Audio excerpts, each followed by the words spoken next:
জীবন স্মৃতির পরবর্তী পর্যায়। বাহির বাড়িতে দোতলায় দক্ষিণ পূর্ব কোণের ঘরে চাকরদের মহলে আমাদের দিন কাটিত। আমাদের এক চাকর ছিল, তাহার নাম শ্যাম। শ্যামবর্ণ দোহারা বালক, মাথায় লম্বা চুল, খুলনা জেলায় তাহার বাড়ি। সে আমাকে ঘরের একটি নির্দিষ্ট স্থানে বসাইয়া আমার চারিদিকে খড়ি দিয়া গণ্ডি কাটিয়া দিত। গম্ভীর মুখ করিয়া তর্জনী তুলিয়া বলিয়া যাইত, গণ্ডির বাহিরে গেলেই বিষম বিপদ। বিপদটা আদিভৌতিক কি আদিদৈবিক তাহা স্পষ্ট করিয়া বুঝিতাম না, কিন্তু মনে বড় একটা আশঙ্কা হইত।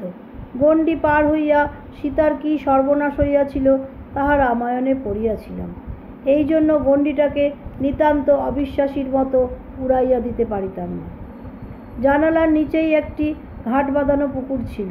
তাহার পূর্বধারে প্রাচীরের গায়ে প্রকাণ্ড একটা চীনা বট, দক্ষিণ ধারে নারিকেল শ্রেণী। গণ্ডি বন্ধনের বন্দি আমি জানালা খড়খড়ি খুলিয়া প্রায় সমস্ত দিন সেই পুকুরটাকে একখানা ছবির বহির মতো দেখিয়া দেখিয়া কাটাইয়া দিতাম। সকাল হইতে দেখিতাম প্রতিবেশীরা একে একে স্নান করিতে আসিতেছে। তাহাদের কে কখন আসিবে আমার জানা ছিল। প্রত্যেকে স্নানের বিশেষত্বটুকুও আমার পরিচিত। কেউ বা দুই কানে আঙুল চাপিয়া ঝুপ ঝুপ করিয়া দ্রুত বেগে কতগুলা ডুব পাড়িয়া চলিয়া যাইত। কেহ বা ডুব না দিয়া গামছায় জল তুলিয়া ঘন ঘন মাথায় ঢালিতে থাকিত। কেহ বা জলের উপরিভাগের মলিনতা এড়াইবার জন্য বারবার দুই হাতে জল কাটাইয়া লইয়া হঠাৎ এক সময় ধাঁ করিয়া ডুব পাড়িত। কেউ বা ওপরের সিঁড়ি হইতেই বিনা ভূমিকায় সশব্দে জলের মধ্যে ঝাঁপ দিয়া পড়িয়া আত্মসমর্পণ করিত। কেউ বা জলের মধ্যে নামিতে নামিতে এক নিঃশ্বাসে কতগুলি শ্লোক আওড়াইয়া লইত। কেহ বা ব্যস্ত, কোনো মতে স্নান সারিয়া লইয়া বাড়ি যাইবার জন্য উৎসুক। কাহারও বা ব্যস্ততার লেশমাত্র নাই।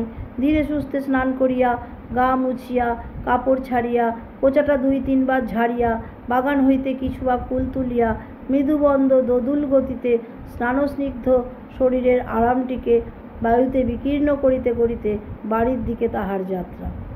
এমনি করিয়া দুপুর বাজিয়া যায়, বেলা 1টা হয়। ক্রমে পুকুরের ঘাট জনশূন্য, নিস্তব্ধ। কেবল রাজহাঁস ও পাতিহাঁসগুলি সারা বেলা ডুব দিয়া গুগলি তুলিয়া খায় এবং চঞ্চু চালনা করিয়া ব্যতিব্যস্তভাবে পিঠের পালক সাফ করিতে থাকে। পুষ্করিণী নির্জন হইয়া গেলে সেই বটগাছের তলাটা আমার সমস্ত মনকে অধিকার করিয়া লইত।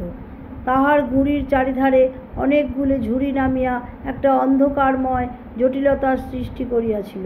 সেই কুহকের মধ্যে বিশ্বের সেই একটা অস্পষ্ট কোণে ভ্রমক্রমে যেন বিশ্বের নিয়ম ঠেকিয়া গেছে। দৈবাৎ সেখানে যেন স্বপ্নযুগের একটা অসম্ভবের রাজত্ব বিধাতার চোখ এড়াইয়া আজও দিনের আলোর মাঝখানে রহিয়া গিয়াছে। মনের চক্ষে সেখানে যে কাহাদের দেখিতাম এবং তাহাদের ক্রিয়াকলাপ যে কীরকম, আজ তাহা স্পষ্ট ভাষায় বলা অসম্ভব। এই বটকেই উদ্দেশ্য করিয়া একদিন লিখিয়াছিলাম, নিশিদিশি দাঁড়িয়ে আছো মাথায় লয়ে জট, ছোট ছেলেটি মনে কি পড়ে ওগো প্রাচীন বট। আজ এই পর্যন্ত। পরবর্তী পর্যায়ে পরের দিন।